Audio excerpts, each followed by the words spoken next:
حال چال پوچھتا, خیر خیریت دریافت کرتا, اس سے دعا کی درخواست کرتا, پھر اپنے خلوت گاہ میں اپنی بیوی کے پاس جاتا. تو ایک مرتبہ اس کے پاس آیا مالک, اور چہرے پہ کچھ اداسی تھی. تو مبارک نے پوچھا کیا بات ہے, آج چہرے پہ کچھ اداسی ہے؟ کہا بہت پریشان ہوں, میرے اوپر ایک برڈن ہے, بوجھ ہے, سٹریس کنڈیشن میں ہوں. کہا وہ کیا؟ کہا میری ایک بیٹی ہے, اللہ پاک نے اس کو حسن و جمال سے نوازا, اور نہ جانے کتنے شہزادوں اور نوابزادوں کی طرف سے پیغام آ رہا ہے نکاح کے لیے, لیکن سمجھ نہیں آ رہی کہ میں کس سے ہاں کہوں کس کو نہ کہوں. تو کہا یہ تو معاملہ بہت آسان ہے. کہا وہ کیسے؟ کہا یہودیوں نے اپنے لیے مال کو پسند کیا, اور عیسائیوں نے اپنے لیے جمال کو پسند کیا. پیارے آقا صلی اللہ علیہ وسلم نے اپنی امت کے لیے دین کو پسند کیا.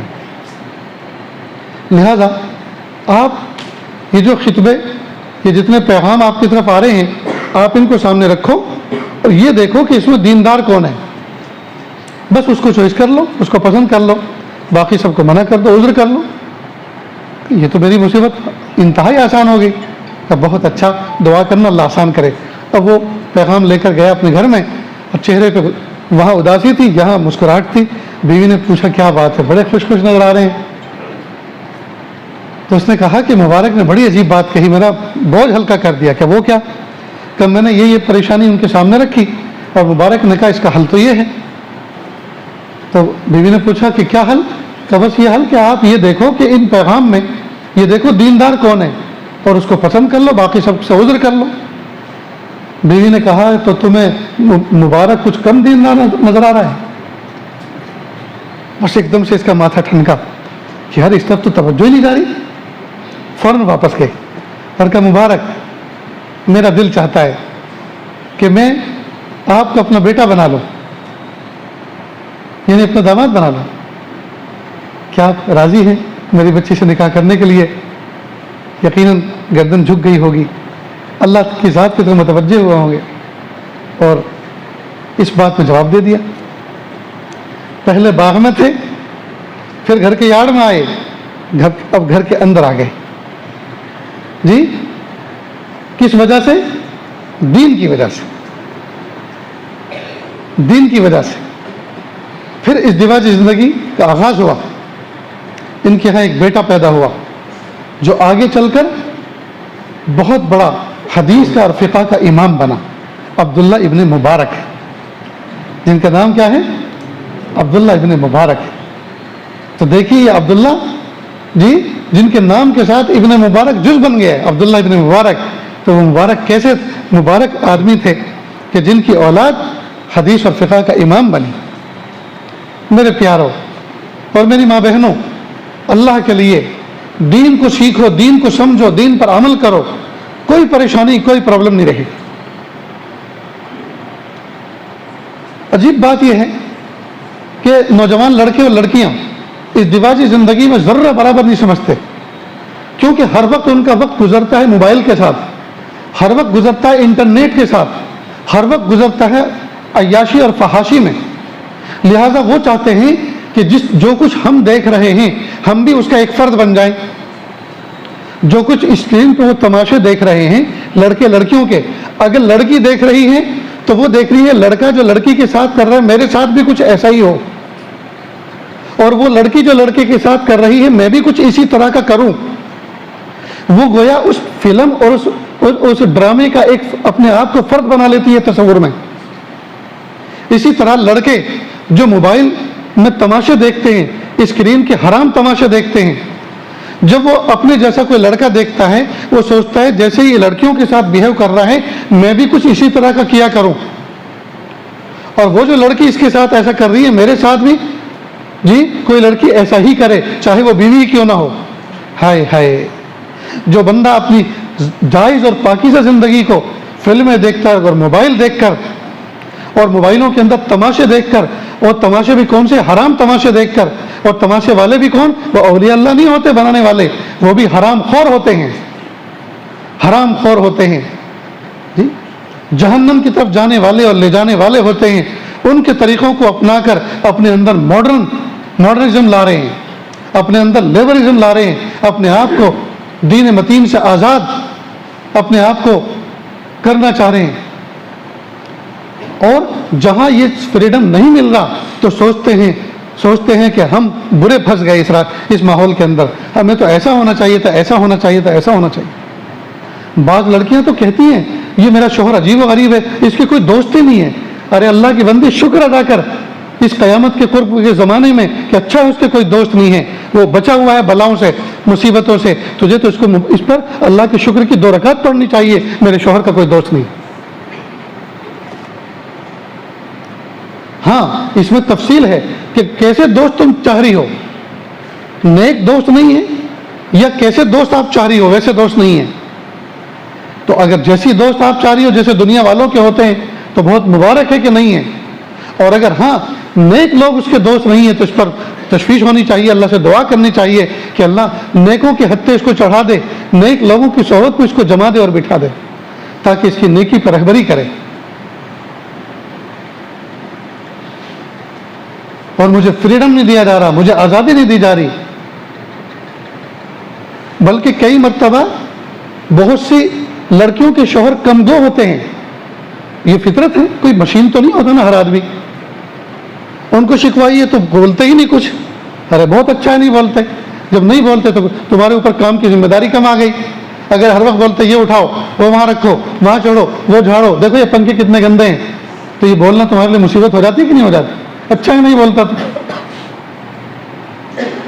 ہاں بولنا ضرور چاہیے لیکن کام کی بات، اور یہ بکواس یہ تو لایانی ہے، لایانی انسان کے نور کو اس طرح سے کھا جاتی ہے، لایانی انسان کے نور کو، اعمال کے نور کو ایسے کھا جاتی ہے جس طرح سے آگ خشک لکڑی کو کھا جاتی ہے، خشک لکڑی کو کھا جاتی ہے۔ نیز دوستو، نوجوان بچے جن بچیوں کے ساتھ نکاح کرتے ہیں وہ کوئی نوکرانی گھر میں لے کر نہیں آتے، وہ کوئی غلام خرید کے نہیں لاتے، وہ کوئی باندی خرید کے نہیں لاتے، وہ آزاد ہوتی ہے، وہ اپنے ماں باپ کی آنکھوں کی ٹھنڈک ہوتی ہے، بھائی بہنوں کی عزت و ناموس ہوتی ہے، وہ اپنے گھر میں بہت اچھا کھا کر بہت اچھا پہن کر پلی بڑی ہوتی ہے، لہٰذا اس کی عزت نفس کا پورا خیال رکھنا چاہیے، پورا خیال رکھنا چاہیے، کھانے پینے میں کوئی کمی کوتاہی نہ کریں، پہننے اوڑھنے میں کوئی کمی کوتاہی نہ کریں، اچھا کھائیں، اچھا پہنیں، اچھا پئیں، اچھی زندگی گزاریں، اچھے اعمال کریں، اس میں ذرہ برابر کمی کوتاہی نہ کریں، لیکن اعمال بھی اچھے کریں، اعمال بھی اچھے کریں۔ عام طور پر عورتوں کو، لڑکیوں کو شادی ہونے کے بعد شکوہ اس بات کا ہوتا ہے کہ میرے شوہر دن بھر تو کام کاج میں رہتے ہیں، جاب پر جاتے ہیں، شاپ پہ جاتے ہیں، کھیتی باڑی پہ جاتے ہیں، محنت مزدوری کرتے ہیں، لیکن رات کو یہ آتے ہیں تو رات کو تو ہمیں ٹائم ان کو دینا چاہیے، رات کو تو ان کو ہمیں دیکھنا چاہیے، لیکن رات کو یہ بیوی کو نہیں دیکھتے، فون دیکھتے ہیں، اور بیوی کیا دیکھتی ہے کہ جب یہ فون دیکھ رہا ہے تو میرے پاس بھی تو فون ہے، میں بھی دیکھتی ہوں، اور یہ فون نہیں دیکھ رہے، فون میں کسی کو دیکھ رہے ہیں، وہ بھی کسی کو دیکھ رہی ہے اور یہ بھی کسی کو دیکھ رہا ہے۔ بتائیے جہاں یہ حرام ہو رہا ہو، بازو حلال پہلو والے بیٹھے ہوئے ہیں، ایک ہی بیڈ کے اوپر حلال دونوں شخص موجود ہیں، بیوی شوہر کے لیے حلال، شوہر بیوی کے لیے حلال، لیکن حلال کو استعمال نہیں کر رہے، حرام کو استعمال کر رہے ہیں۔ اب کیا کہا جائے اس کو بیوقوفی کہا جائے جی، اس کو دیوانہ پن کہا جائے، اس کو کیا کہا جائے، اس کو عنوان آپ ہی دیں دوستو۔ کتنی بری بات ہے، جو چیز لڑکا اس فون کے اندر دیکھ رہا ہے وہ چیز حلال جیتی جاگتی موجود ہے بیڈ کے اوپر، اور جو چیز لڑکی اس میں دیکھ رہی ہے وہ جیتی جاگتی شکل میں شوہر کی صورت میں موجود ہے۔ اب نتیجہ کیا ہوتا ہے، جب اس میں حرام چیزیں دیکھی اور جذبات دوسرے بنے، اب ایک دوسرے کا قرب اختیار کرتے ہیں، تو اس حلال کام کا آغاز کس سے ہو رہا ہے؟ حرام چیز سے۔ اب اولاد کیسی آئے گی؟ کیا جنید و بایزید جیسے متقی آئیں گے؟ رابعہ بصریہ جیسی متقی آئے گی؟ ایسے آئیں گے کہ تمہارے ناک میں دم کر دیں گے۔ اللہ حفاظت فرما۔ اس لیے دوستو، اللہ کے محبوب صلی اللہ علیہ وسلم نے کسی جگہ فرمایا کہ قیامت کے قریب ایسا دور آئے گا کہ شوہر اپنی بیوی کے ساتھ زنا کرے گا۔ سمجھ میں نہیں آتا تک بیوی حلال اور شوہر اس کے ساتھ جو عمل کرے تنہائی کا، وہ زنا کیسے ہو جائے گا؟ ہاں اب سمجھ میں آ رہا ہے کہ وہ اپنی بیوی کو یوز کر رہا ہوتا ہے حلال طریقے سے، اللہ پاک نے اس کو حلال بیوی عطا فرمائی ہے، لیکن تصور اس کا یہ ہوتا ہے کہ جیسے میں نے اسکرین پر دیکھا ہے میں اس کو استعمال کر رہا ہوں، تو یہ نیت میں زنا بن رہا ہے۔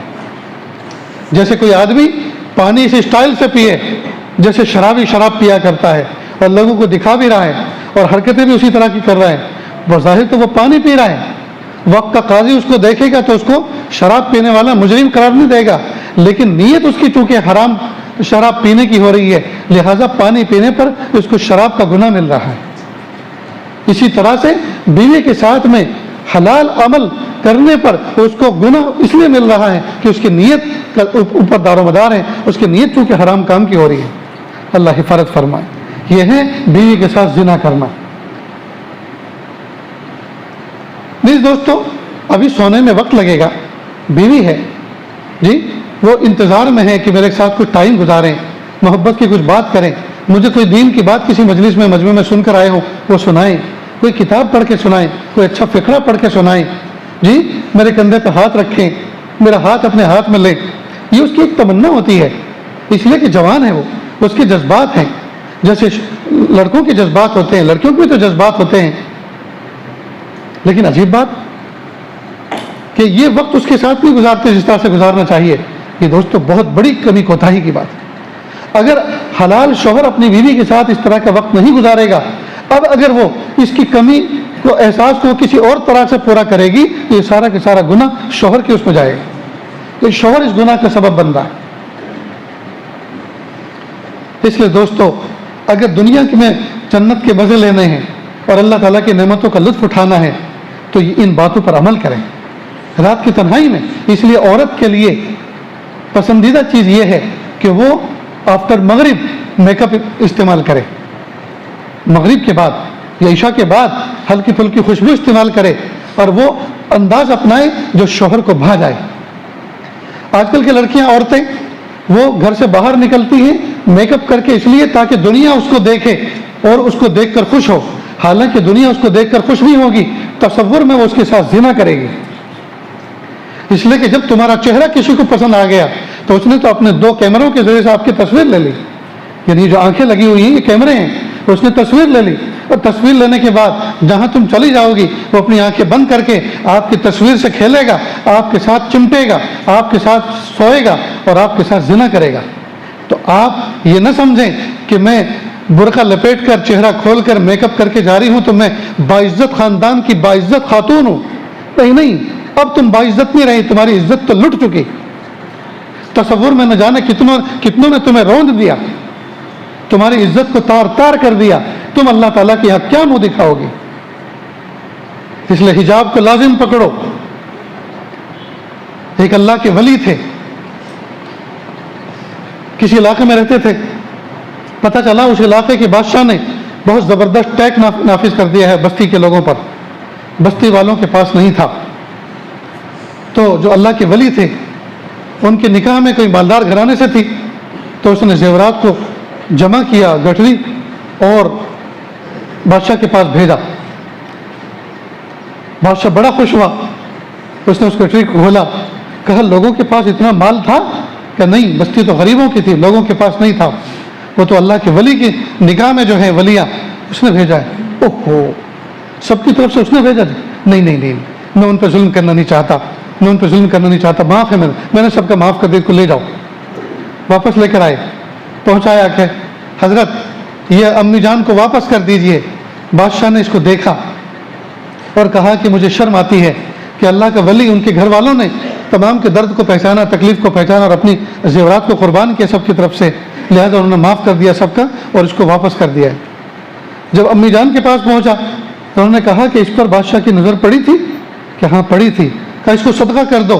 ایک ظالم بادشاہ کی نظر، ایک نامحرم کی نظر جن زیورات پر پڑ گئی، اب یہ زیورات میرے جسم کی کبھی زینت نہیں بن سکتے۔ اللہ اکبر۔ میری ماں بہنوں سنو اور دل کے کانوں سے سنو، آج ہمارا حال کیا ہے جی۔ گلے میں نیکلس پہنا ہو تو برقعے کا گلا بھی اتنا کٹوایا جاتا ہے تاکہ وہ دکھے۔ ہاتھوں میں اگر چوڑیاں سونے کی پہنی ہو تو آستین اتنی اونچی رکھی جاتی ہے تاکہ کلائی نظر آئے اور کلائی میں پہنی ہوئی سونے کی چوڑیاں نظر آئیں۔ انگلی میں اگر سونے کی انگوٹھی پہنی ہو اور وہ دوسری اور تیسری انگلی میں پہن رکھی ہو مثلاً، تو اسی انگلی سے اشارہ کرتے ہیں گلاس کی طرف کہ ذرا گلاس میں پانی دے دینا تاکہ اس انگوٹھی کا اظہار ہو جائے. اللہ اکبر کبیرہ. اس لیے میری ماں بہنوں، وہ بچیاں جو جوان ہیں جن کے نکاح ہو چکے ہیں اور اس ازدواجی زندگی میں جن کے بادھا آ چکی ہے، ان کی ازدواجی لائف کے اندر پریشانیاں اور پرابلم کھڑے ہو چکے ہیں، کوئی مسئلہ نہیں ہے، بس دین کی ان تعلیمات پر عمل کریں.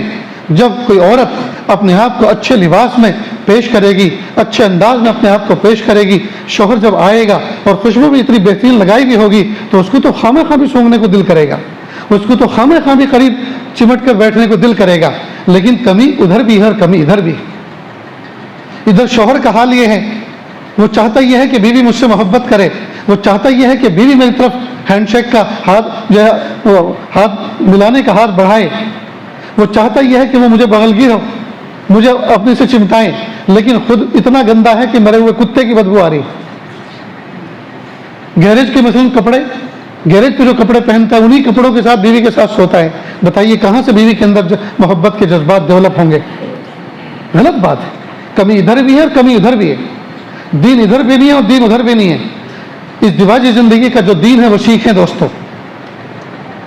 بیوی کو چاہیے کہ شوہر کے جب شام کو گھر پہ آنے کا وقت ہو، سارے کام کاج سے بالکل فارغ ہو جائے، غسل کر لے، بہترین کپڑے پہنے، ہلکی پھلکی خوشبو استعمال کرے، قرآن پاک لے کر بیٹھ جائے، تلاوت کرے، تسبیحات پڑھے، کام کاج کو پہلے سے سمیٹ لے.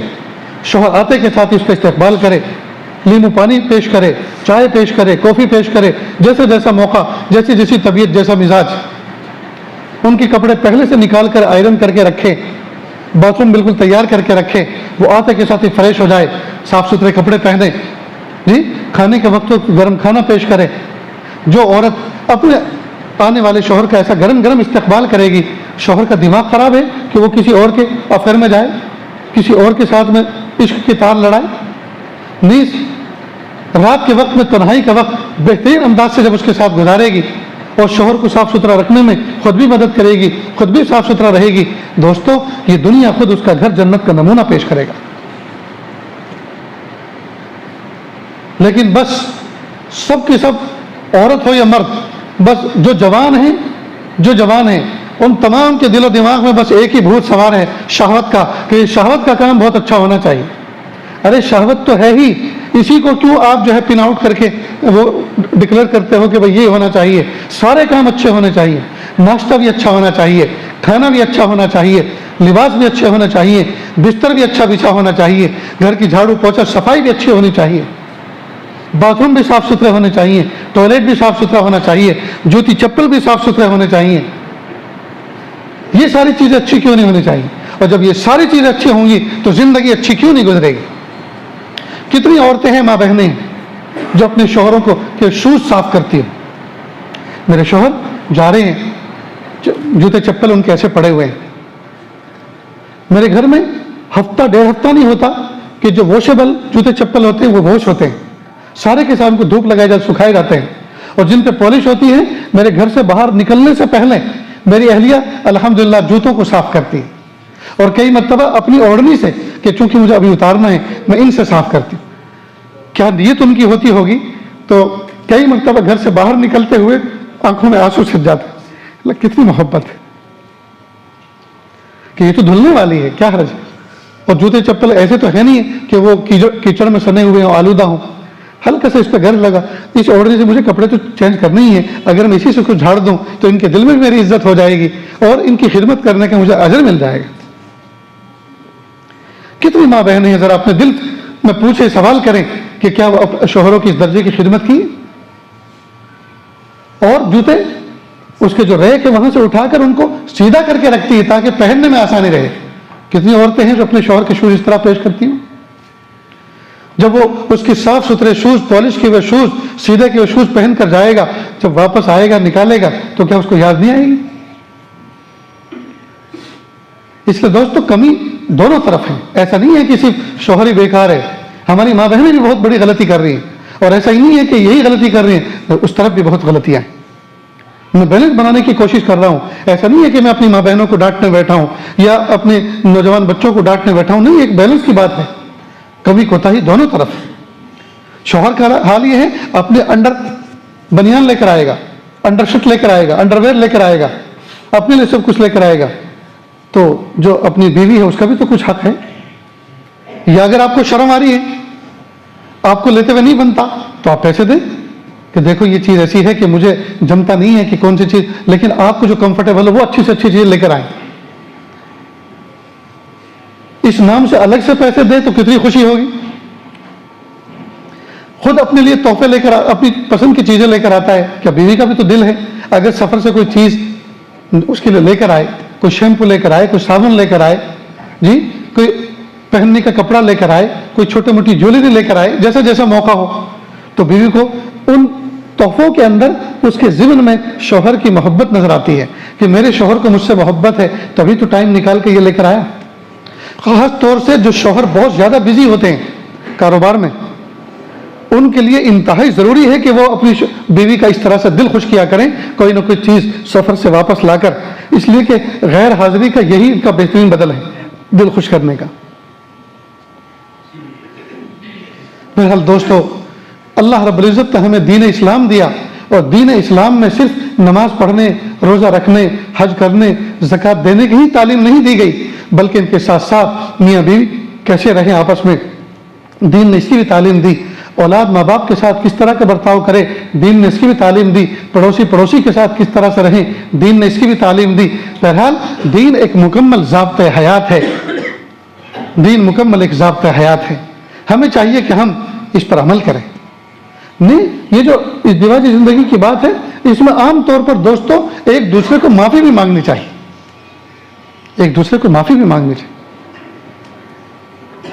عام طور پر میاں بیوی کے اندر یہ چیز بہت کمی اس کی بہت کمی محسوس ہوتی جا رہی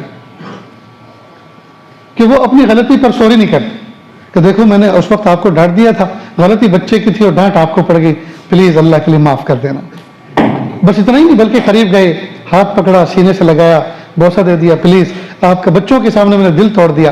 بچوں کے سامنے تو کہنا بھی نہیں چاہیے، پلیز اللہ کے لیے مجھے معاف کر. اور عورت کو بھی چاہیے کہ پھر وہ منہ بنا کے نہ رہے، فوراً کہ جی میں نے معاف کر، آپ مجھے بھی معاف کر دیجیے. دونوں کے دل شیر ہو جاتے ہیں، دونوں کے دل خوش ہو جاتے ہیں. لیکن عام طور پر اس طرح سے نہیں کیا جا رہا. اسی طرح شوہر ناراض ہو کے چلے گئے، تھوڑی دیر کے بعد پیچھے سے میسج کر دے، پلیز اللہ کے لیے مجھے معاف کر دیں، اللہ کے لیے مجھے معاف کر دیں، آج کا دن میرا بہت بھاری گزرے گا. اب اس نے ادھر سے کوئی ایموجی بھیج دی خوشی کی، ہاں میں نے معاف کیا. اب اس نے بھی کچھ بھیج دیا، بس ہو گیا. کام بننے میں کتنی دیر لگتی ہے. میں تو کہا کرتا ہوں نا کہ اگر بیوی غصے میں ہے، ناراض ہے، کچن میں ہے، تو آپ ادھر جائیے جدھر کچھ کا منہ ہے، ادھر جائیے، فوراً منہ دوسری طرف کر لے گی. تو آپ گھوم کے پھر ادھر جائیے کہ کیا ہے، کیوں دیکھ رہے ہو مجھے؟ کہ میں یہ دیکھ رہا ہوں کہ جب تم غصے میں اتنی خوبصورت لگ رہی ہو تو اگر مسکرا دو تو کتنی اچھی لگو گی. بس اتنی بات کہنے میں مسکرا دے گی. بس آپ اس کو اپنے سینے سے لگا لیں. بیوی کو خوش کرنے میں دیر کتنی لگتی ہے دوستوں. لیکن افسوس ہے کہ اتنا سا ہلکا پھلکا بھی کام ہم سے نہیں ہوتا تو ہم کہا ہے کہ مرد ہوئے، کہا ہے کہ ہم بہادر ہوئے، پھر ہم اتنا بھی کام نہیں کر سکتے. اس لیے کوشش کریں کوئی رات ہماری ایسی نہ گزرے کہ میاں بیوی ایک دوسرے سے ناراض ہوں، کوئی دن ایسا نہ گزرے کہ میاں بیوی ایک دوسرے سے ناراض ہوں. اگر زبان سے نہیں کہہ سکتے اتنے سے کیا ہوگا، اور دو. جزاک اللہ. اگر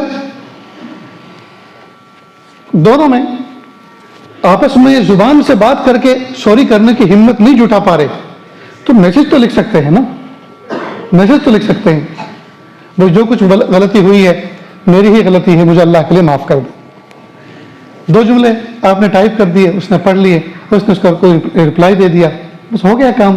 میرے بھائیو، اپنے معاملات میں کسی تیسرے آدمی کو انٹرفیئر مت ہونے دو، اپنے معاملات کو خود ہی حل کرو. کتنے بگڑے ہوئے شوہر تھے جن کو سمجھدار عورتوں نے سدھار دیا، اور کتنی بگڑی ہوئی عورتیں تھیں جن کو سمجھدار شوہروں نے سنوار دیا. بہت سارے واقعات ہیں ایسے. تو اللہ رب العزت سے دعا ہے کہ اللہ تعالی ہمیں ہر طرح کا دین سمجھنے اور اس پر عمل کرنے کی توفیق عطا فرمائے. وآخر دعوانا ان الحمد للہ رب العالمین.